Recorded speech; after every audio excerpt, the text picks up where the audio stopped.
انسانان او جنات الله رب العالمین مکلف مخلوق ګرځولې دای اشرف المخلوقات ګرځولې ولقد کرمنا بني آدم الله فرمایي د آدم دی بچو له عزت او کرامت ورکړې دي مفسرین دې دلان دي لیکي وې د عربو په صحرا کې ته وګوره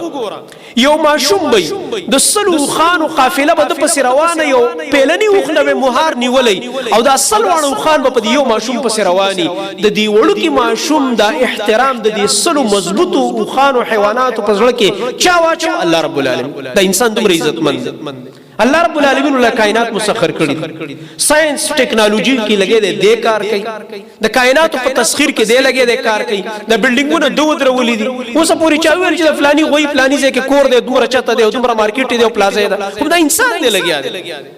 کدا د دنیا د سہولیات دي زندگی د انسان لګې دې مهنت کوي الله رب العالمین فرمایي دا انسان د لمه عزت ورکړي د ما عزت من ګرځولې اشرف المخلوقات می ګرځولې او بیا الله رب العالمین چې کله ناراضه شي بیا څه فرمایي تا چولای کله نعم دغه خزناور جوړ شوی تو وردل چې ما کوم صلاحیتونه ورکړي دي چې پاغي خپل الله پیژني پاغي د الله رب العالمین دین زده کی خپل نبی پیژني هغه صلاحیتونه چې کله د غلط استعمال کی الله رب العالمین فرمایي اولئک کالانعام دا د سیدی لک زناور اولئک هم الغافلون دا خلق غافل دي دا خپل نعمتونه غلط استعمال ول دا چې کوم دی غفلت دی زما محترم ورونو